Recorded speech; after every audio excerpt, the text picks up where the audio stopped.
বিএনপির ভোট বর্জনের আহ্বান ব্যাপক সাড়া পেয়েছে বললেন রিজভী। এদিকে ভারতীয় ভাতাপ্রাপ্ত এজেন্সিগুলো দেশে বেপরোয়া হয়ে উঠেছে বললেন রাশাদ প্রধান। জানাবো এনবিআর এর চেয়ারম্যান কি ওবায়দুল কাদেরের চেয়েও বেশি ক্ষমতাধর, এবং সর্বশেষে জানাবো আওয়ামী লীগ পরগাছায় পরিণত হয়েছে বললেন জিএম কাদের। এতক্ষণ শুনলেন সংবাদ শিরোনাম, এবারে বিস্তারিত। বিএনপির ভোট বর্জনের আহ্বান ব্যাপক সাড়া পেয়েছে বললেন রিজভী। আগামী মঙ্গলবার অনুষ্ঠিত উপজেলা পরিষদের দ্বিতীয় ধাপের ভোট প্রসঙ্গে বিএনপির সিনিয়র যুগ্ম মহাসচিব রুহুল কবির রিজভী বলেছেন, আমাদের নেতা তারেক রহমান এই ভোট বর্জনের যে আহ্বান জানিয়েছেন সেটা ব্যাপকভাবে সাড়া পেয়েছে। মানুষ মনে করে এই ডামি সরকারের অধীনে নির্বাচনে যাওয়া মানে গণতন্ত্রের বিরুদ্ধে যাওয়া, সত্য ও ন্যায়ের বিরুদ্ধে যাওয়া। রিজভী বলেন, আমাদের দৃঢ় বিশ্বাস যে প্রথম ধাপের নির্বাচনে আমাদের আহ্বানে যেমন জনগণ সাড়া দিয়েছে এবং ভোট বর্জনের আহ্বান যেমন সফল হয়েছে, দ্বিতীয় ধাপের নির্বাচনও বর্জন সফল হবে। ভোট বর্জনের ক্যাম্পেইন প্রসঙ্গে রিজভী আরো বলেন, এই ভোট বর্জনের জন্য আমাদের নেতাকর্মীরা জনগণের কাছে যাচ্ছেন, আহ্বান জানাচ্ছেন, লিফলেট বিতরণ করেছেন। বর্জনের যে প্রস্তুতি সেটা সমান তালে চলছে। আওয়ামী লীগ সরকারকে মানুষের ঘৃণা ভরে প্রত্যাখ্যান করছে, এর প্রতিফলন ইতিমধ্যে হয়েছে, আবারও হবে। গত 18 এপ্রিল ফরিদপুরের মধুখালীতে মন্দিরে আগুন লাগার ঘটনাকে কেন্দ্র করে পাশের একটি বিদ্যালয়ে অবস্থানরত নির্মাণ শ্রমিকদের উপর হামলা হয়।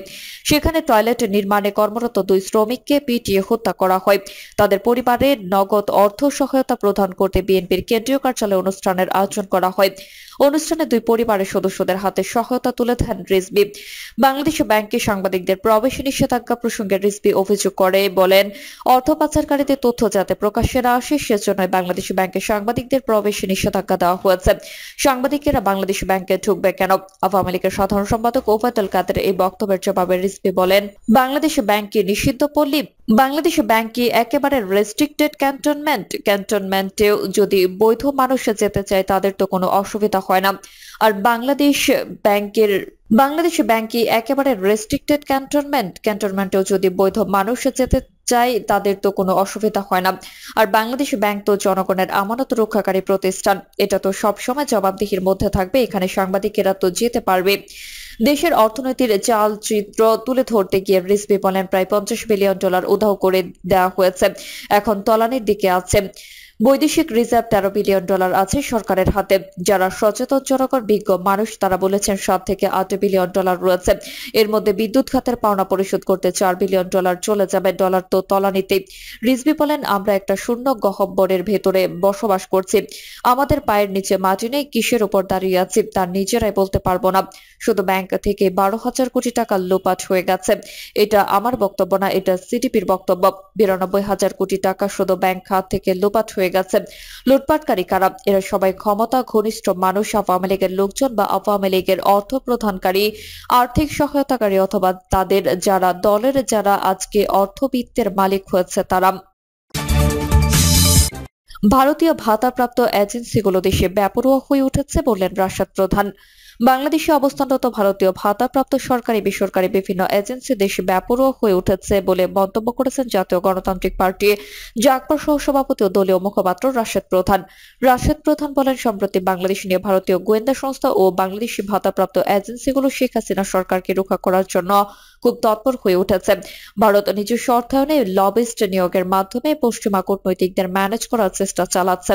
বিএনপি, জামাত, জাগপা সহ যুগপৎ আন্দোলনের শরিক জোটগুলোকে নির্মূল করার জন্য ভারত এবং আওয়ামী লীগ যৌথভাবে আন্দোলন দমন করার জন্য অতীতের চেয়ে ভয়াবহ নিপীড়ন চালানোর পরিকল্পনা করেছে বলে এ সময় তিনি অভিযোগ করেন।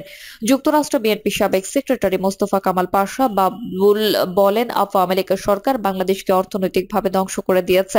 প্রবাসীরা কষ্ট করে দেশে টাকা পাঠায় আর আওয়ামী লীগ দেশের টাকা বিদেশে পাচার করে দেশকে পঙ্গু বানিয়েছে। সুতরাং আওয়ামী লীগের সরকারের হাতে বাংলাদেশের অর্থনৈতিক, গণতন্ত্র, মানবাধিকার ও জনগণের ভোটাধিকার আজ নিরাপদ নয়। মোস্তফা কামাল পাশা বলেন, অবিলম্বে সবাইকে এক হয়ে এই ফ্যাসিস্ট সরকারকে রুখতে হবে। তিনি তারেক রহমান ও বিএনপি চেয়ারপারসন বেগম খালেদা জিয়ার নেতৃত্বে সবাইকে ঐক্যবদ্ধ হয়ে আন্দোলনে ঝাঁপিয়ে পড়ার আহ্বান জানান।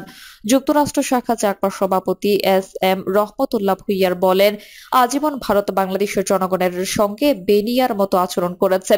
বাংলাদেশের ভূখণ্ড দখলের জন্য ভারতীয় বিভিন্ন কার্যক্রমের মাধ্যমে বিভিন্ন অফিস আদালত দখল করে আসছে।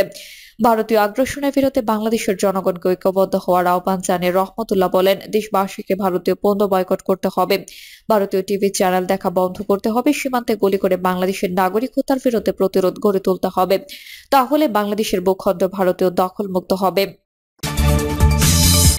এনবিআর এর চেয়ারম্যান কি ওবায়দুল কাদেরের চেয়ে বেশি ক্ষমতাধর? 1.5 মাসেরও বেশি সময় পর আবার মেট্রো রেলের উপর ভ্যাট বসানোর বিষয়টি সামনে এসেছে। এ নিয়ে সরকারের দুটি সংস্থা রীতিমতো মুখোমুখি অবস্থান নিয়েছে। আগামী 1 জুলাই থেকে এনবিআর বা জাতীয় রাজস্ব উন্নয়ন বোর্ড মেট্রো রেলের উপর 15% ভ্যাট বসাতে চায়। অন্যদিকে এতে সায় নেই মেট্রো রেল কর্তৃপক্ষের। আরো স্পষ্ট করে বলা যায় যে এনবিআর এর চেয়ারম্যান আবু হেনা মোহাম্মদ রহমতুল্লাহ মনিম এবং সড়ক পরিবহন ও সেতুমন্ত্রী ওবায়দুল কাদের মুখোমুখি অবস্থান গ্রহণ করেছেন। উল্লেখ্য, মেট্রো রেলে ভ্যাট মওকুফের সুবিধা 30 জুন পর্যন্ত রয়েছে। এ সময় সীমা বৃদ্ধির জন্য মেট্রো রেল কর্তৃপক্ষের পক্ষ থেকে এনবিআর এর কাছে আবেদন করেছিল, কিন্তু এনবিআর তা নাকচ করে দিয়েছে। এবছর ফেব্রুয়ারি মাসে ভ্যাট আরোপ নিয়ে এনবিআর ও মেট্রো রেল কোম্পানির ঊর্ধ্বতন কর্মকর্তাদের মধ্যে নতুন করে একটি বৈঠক হয়। ওই বৈঠকে টিকিটের উপর 15% ভ্যাট বসানোর প্রস্তাব দেওয়া হয়, কিন্তু মেট্রো রেল কর্তৃপক্ষ তখন সেই প্রস্তাবে রাজি হয়নি। পরে মেট্রো রেল কর্তৃপক্ষ টিকিটের উপর ভ্যাট না বসানোর যুক্তি দেখিয়ে এনবিআর চেয়ারম্যান আবু হেনা মোহাম্মদ রহমতুল্লাহ মনিমের কাছে চিঠি দেয়। বিষয়টি সড়ক পরিবহন ও সেতুমন্ত্রী ওবায়দুল কাদের পর্যন্ত গড়ায় এবং মেট্রো রেল টিকিটের উপর ভ্যাট বসানোর সরকারের কোনো পরিকল্পনা নেই বলে সাফ জানিয়ে দেন সরকারের এই গুরুত্বপূর্ণ মন্ত্রী। কেন মেট্রো রেলের টিকিটের উপর ভ্যাট বসানো যৌক্তিক হবে সেটির ব্যাখ্যা তিনি দিয়েছিলেন, কিন্তু এরপর মেট্রো রেলের টিকিটের উপর ভ্যাট বসানোর ব্যাপারে এনবিআর তৎপরতা থেমে থাকেনি। টিকিটের উপর 15% ভ্যাট আরোপ করতে সংস্থা বেশ তৎপরতা চালাচ্ছে বলে অভিযোগ উঠেছে। মেট্রো রেলের টিকিটের উপর ভ্যাট বসানোর বিষয়টি আপাতত সরকারের নীতি নির্ধারণীতে নেই বলে যখন ওবায়দুল কাদের স্পষ্ট করে জানিয়ে দিয়েছেন, তখন এনবিআর এর তৎপরতা নিয়ে নানা রকম প্রশ্ন উঠেছে। এনবিআর এর চেয়ারম্যান রহমতুল্লাহ মনিমের ওবায়দুল কাদেরের চেয়ে বেশি ক্ষমতাধর ব্যক্তি হয়ে উঠলেন কিনা? একজন সরকারি কর্মকর্তা তিনি কিভাবে সরকারের একজন নীতি নির্ধারকের বিপক্ষে অবস্থান নিলেন, বা সরকারের অবস্থান পরিষ্কার করার পরও কেন এনবিআর চেয়ারম্যান বিষয়টি এখনো সুরাহা করলেন না, সেই প্রশ্নটি সামনে এসেছে। উল্লেখ্য, 7 জানুয়ারি জনগণের ভোটের দ্বারা নির্বাচিত আওয়ামী লীগের 11 জানুয়ারি সরকার গঠন করে টানা চতুর্থবারের মতো দেশ পরিচালনার দায়িত্ব গ্রহণ করেছে। কতগুলো সুনির্দিষ্ট ইশতেহার নিয়ে দেশ পরিচালনা করেছে আওয়ামী লীগ। বর্তমান সরকারের শীর্ষ ক্ষমতাবান ব্যক্তি ধরা হয় সড়ক পরিবহন ও সেতুমন্ত্রী ওবায়দুল কাদেরকে। তিনি একাধারে আওয়ামী লীগের সাধারণ সম্পাদক এবং সড়ক পরিবহন ও সেতুমন্ত্রী এবং সরকারের অন্যতম নীতি নির্ধারক বটে। তিনি যখন সাফ জানিয়ে দিয়েছেন মেট্রো রেলের টিকিটের উপর ভ্যাট বসানো সরকারের কোনো পরিকল্পনা নেই এবং এটি উচিত নয়, তখন এনবিআর এর তৎপরতা সবাইকে বিস্মিত করেছে। কোন কোন মহল এনবিআর এর এই তৎপরতাকে স্বেচ্ছাচারী বলে অভিহিত করেছেন, আবার কোন কোন মহল ওবায়দুল কাদের সরকারের অবস্থান স্পষ্ট করার পরও এনবিআর এর এই তৎপরতা নিয়ে উদ্বেগ প্রকাশ করেছেন। প্রশ্ন উঠেছে, মেট্রো রেল ব্যবস্থা জনপ্রিয় হয়ে ওঠার আগেই এর উপর ভ্যাট বসানো কতটুকু যৌক্তিক? এ নিয়ে সাধারণ মানুষের মধ্যে তীব্র নেতিবাচক মনোভাব দেখা দিয়েছে। মেট্রো রেলের উপর ভ্যাট বসানোর সিদ্ধান্তটি এনবিআর এর একটি আত্মঘাতী সিদ্ধান্ত বলে প্রকাশ্যে সমালোচনা করা হচ্ছে। এখন দেখার বিষয়, সরকারের অবস্থান জানার পরেও এনবিআর মেট্রো রেলের টিকিটের উপর ভ্যাট বসানোর সিদ্ধান্ত থেকে সরে আসে কিনা। আওয়ামী লীগ বরগাছায় পরিণত হয়েছে বললেন জিএম কাদের। বিরোধী দলীয় নেতা ও জাতীয় পার্টি চেয়ারম্যান গোলাম মোহাম্মদ জিএম কাদের বলেছেন, রাজনৈতিক দল হিসেবে বৈচিত্র্য হারিয়েছে আওয়ামী লীগ। তারা এখন বরগাছায় পরিণত হয়েছে, সে কারণে কাউকে পাত্তা দেয় না, কাউকে হিসেবও রাখছে না। তাই তারা হাস্যকর কাহিনী করে যাচ্ছে, এতে দেশ মহা সংকটে আছে। জিএম কাদের বলেন, আগে আওয়ামী লীগের বৈশিষ্ট্য ছিল তারা জনগণকে ধারণ করত, এখন তারা জনগণের কাঁধে চেপে বসেছে। আগে তারা একটা বড় গাছের মতো ছিল, এখন সেখানে সবাই বিশ্রাম নিতে পারত, এখন সেটা হয়ে গেছে বরগাছা। বিরোধী দলীয় নেতা বলেন, আওয়ামী লীগ এই দুনিয়াতে তাদের বাইরে কোনো মানুষ আছে সেটা তারা হিসাবই করে না, অত্যন্ত কঠিন ভাবে তারা নিয়ম বহির্ভূত কাজ করছে। আমার ধারণা আওয়ামী লীগ এখন একটা কাল্টে